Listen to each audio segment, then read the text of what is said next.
Mike, what does this mean to you coming up this game? It's Ohio State versus Penn State. I know you guys are all hyped about these jerseys. Talk to us about, I guess, the locker room right now going into this game. You guys are 6-0, man. We're very excited, you know, for that atmosphere to have a night game in the shoe and new uniforms. We can't wait. Yeah.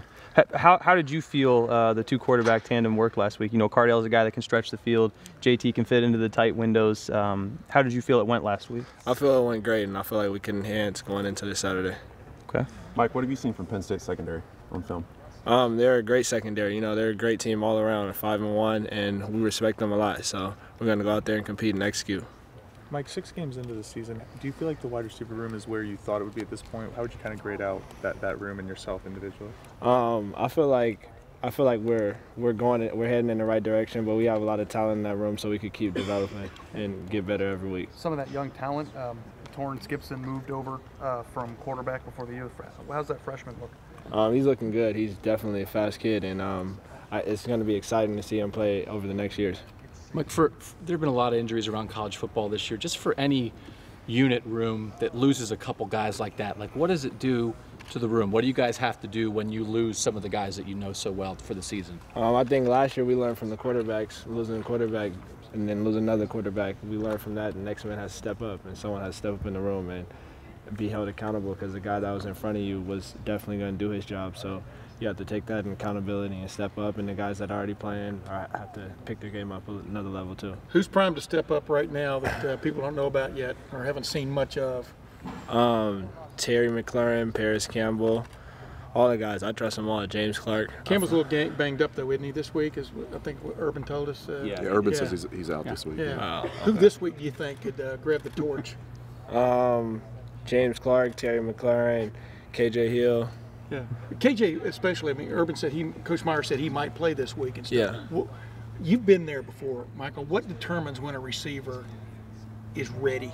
I mean, going up against our defense every day and stuff like that, I feel like whoever goes in there is going to be ready. If the coach puts them in the field, I feel like they'll be ready to respond. Mike, what's been your biggest success thus far this year? You know, I think you've grown a lot as a wide receiver. Guys have you very high on the draft board. I mean, where would you assess your play 6 games into the year thus far? I feel like I'm still developing, you know. We kind of started off slow as a whole, so I feel like I'm still picking up, and I'm excited. What's the biggest strength in your game? They say Mike Thomas, wide receiver, X, Y, and Z. You know, what are you good at? What are a couple things that you feel like you're great at as a wide receiver? I feel like my route running and my catching ability. Cool. Hey, Mike, talk about how special it is to play at home at night on national TV. What's special about that as a player?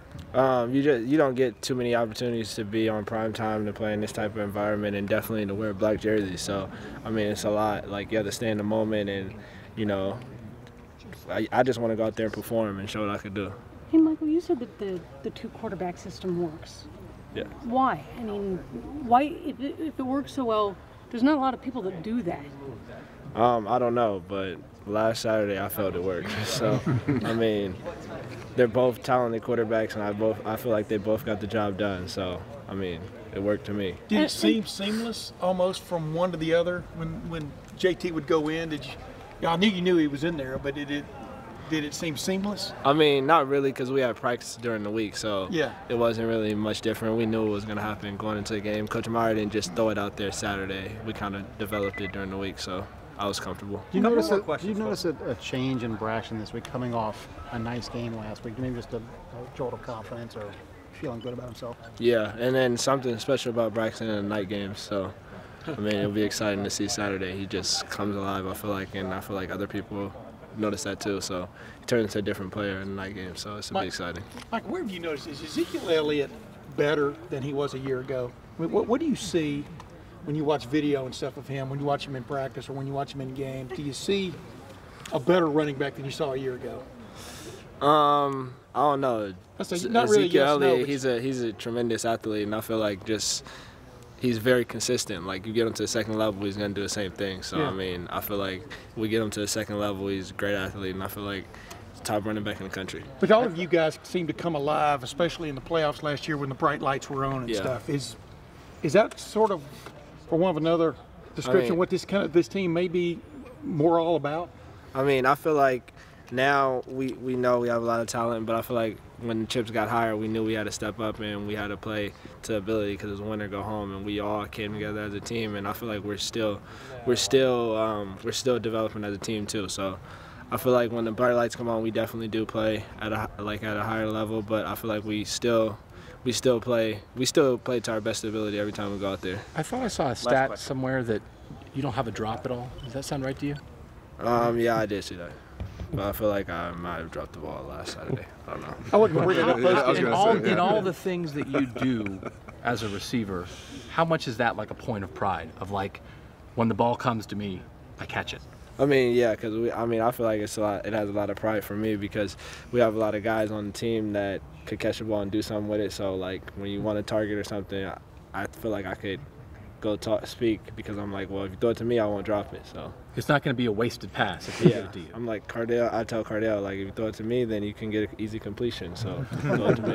Mike, work with Cardale. Mike, it seems like the last 3 weeks though you've been bigger on the target list. I mean, is that uplifting to you? I mean, I've just been staying patient, you know, and I'm on a great team, and I appreciate where I'm at, and I just try to stay in the moment and take advantage of my opportunities.